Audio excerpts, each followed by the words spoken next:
I got broads in Atlanta. Just to lean the family. Credit cards and the scammers. We're living in a divided time. This country is divided right down the middle. There is an enormous amount of anger. There's rage. There's hatred. We see demonstrators screaming at each other, reflecting that rage, reflecting that anger. And I know there are a great many Americans who wish we could and believe we can get back to an environment where we treat each other with civility and decency. Get back to an environment where, yes, we have policy disagreements. We disagree on what the right legislation is to pass.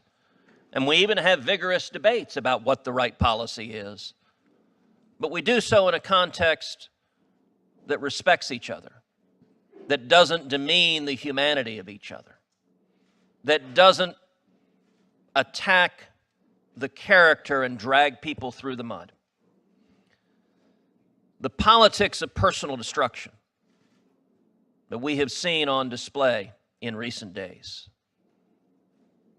is Washington, D.C. at its very ugliest.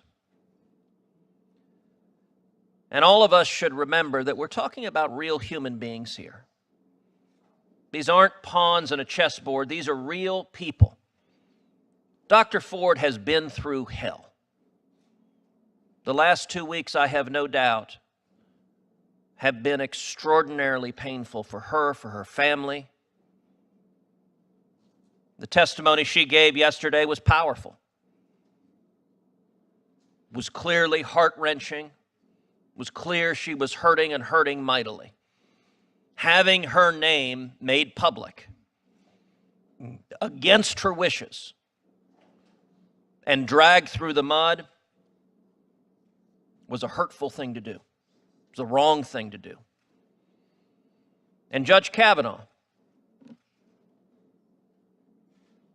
he too has been dragged through the mud for the last 2 weeks in a way that has no precedent.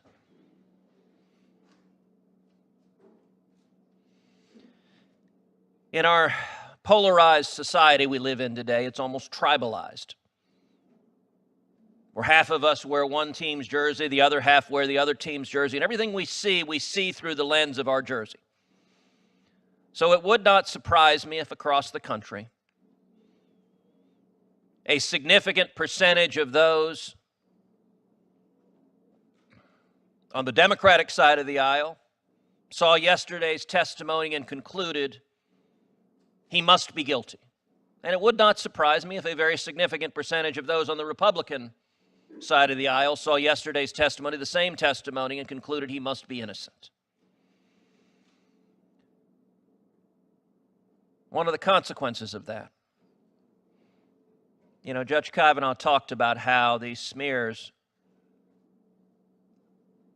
and the many that have been leveled against him in the last 2 weeks, how they have, as he put it, destroyed his family. To some, that may sound like hyperbole. I don't think it is. Judge Kavanaugh has 2 young daughters, a 10-year-old and a 13-year-old.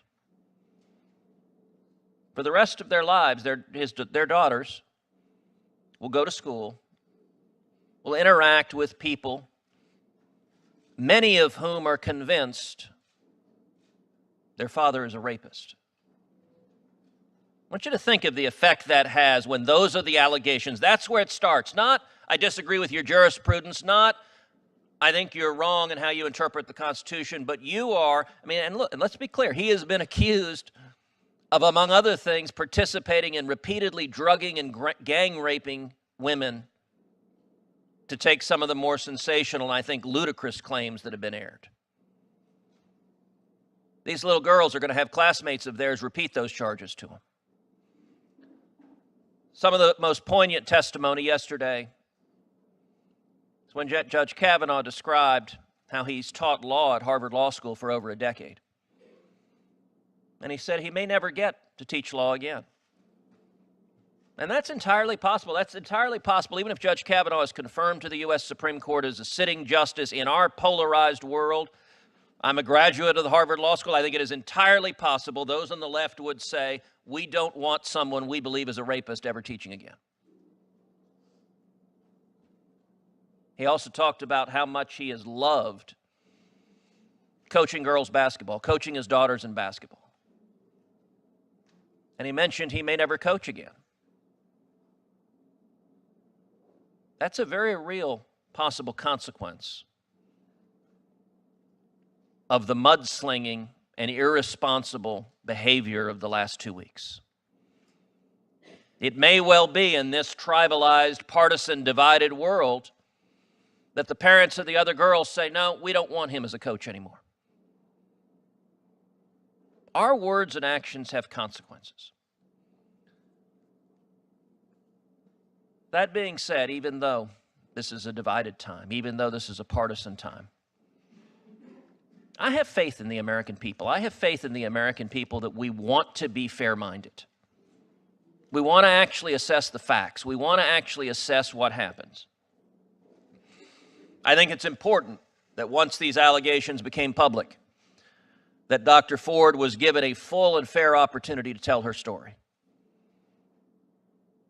I emphatically urged my colleagues that was the right thing to do, to give her the opportunity to testify in public, and that it was important that when she testified, she be given an environment that was fair, that was respectful, that she not be demeaned, that she not be attacked, and she wasn't.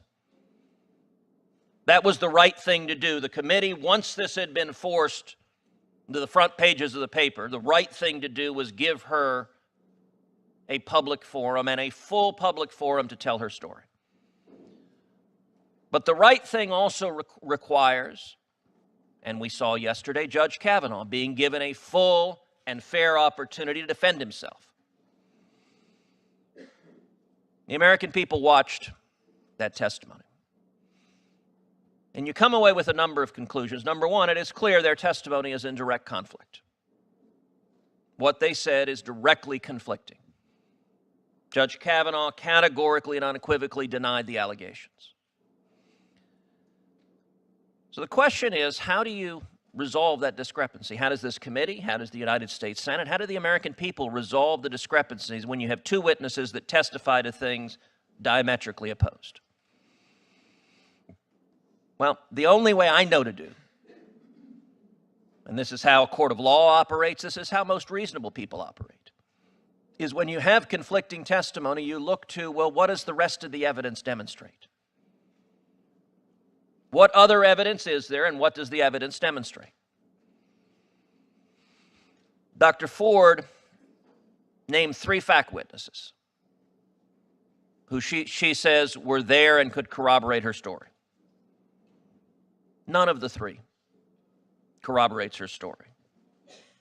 Not only do they not corroborate her story, all 3 of the named fact witnesses explicitly refuted her story.